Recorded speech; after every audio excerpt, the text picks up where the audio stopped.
Once again everyone, welcome back to another discussion video where I talk about some comic books.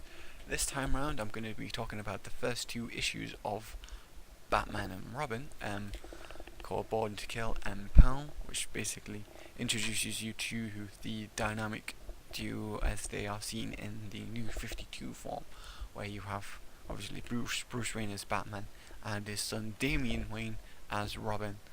And in the first issue, it's sort of Batman sort of like not necessarily teaching Damian, but they sort of like come to odds against methods of battling against criminals, because Damian at this point in his life, he's 10 years old. He's spent most of his life with his mother Talia al Ghul, who's sort of trained him from birth to be an assassin, and so yeah, and this obviously has affected his psyche, so he feels like the best way of dealing with people is to kill them, obviously, whereas Bruce Wayne as Batman doesn't kill people, that's his mantra. And so it's sort of them dealing with that whilst on him trying to teach and Damian that, whilst also they go against this villain called Nobody, who is a former sort of acquaintance to Bruce Wayne when he was training to become Batman, as it were. He goes to try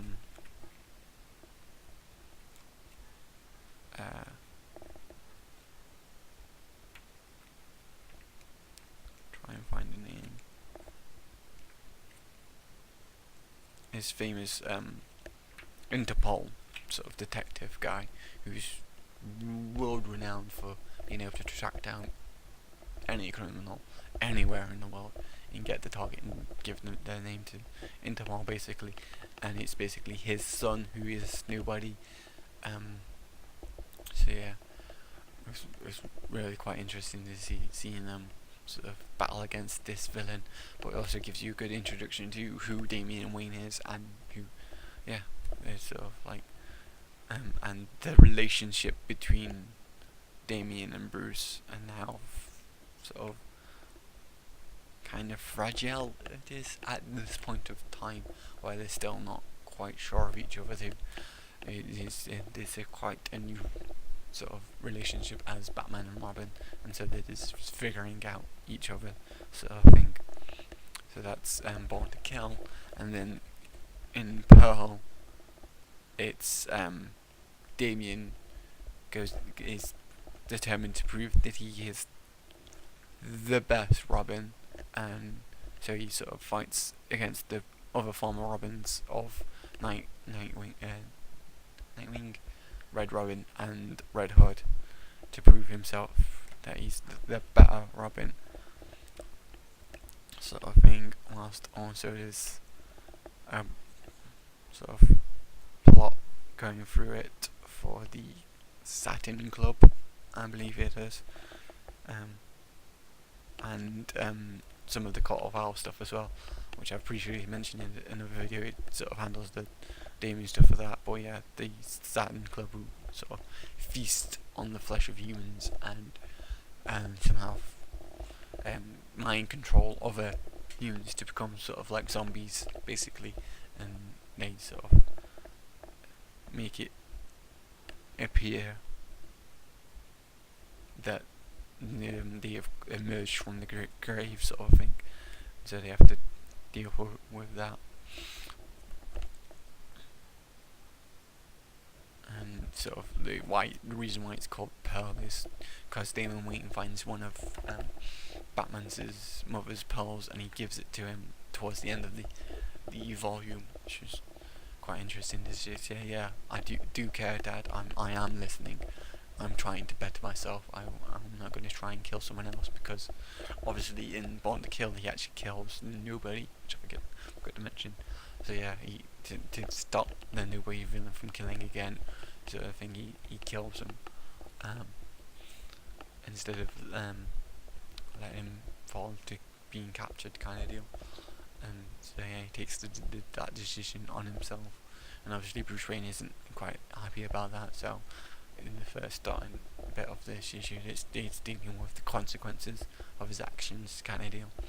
So yeah, again, if you wanted to discover more about like the dynamic duo, and obviously like me, I've come quite late to the Batman comics, so I can't sort of go to the Richard Grayson, Jason Todd or Tim Drake stuff, because that's I don't really know where to start with that. But for this, again, there's other comics that I'm going to be talking about later on, which once I've read them, the Grant Morrissey stuff, which actually introduces the character of Damian Wayne. But again, these comics, the Batman comics, sort of reintroduce Damian Wayne to this new audience. Just in case you don't know, he sort of does develop his character quite a lot in these 2 issues alone.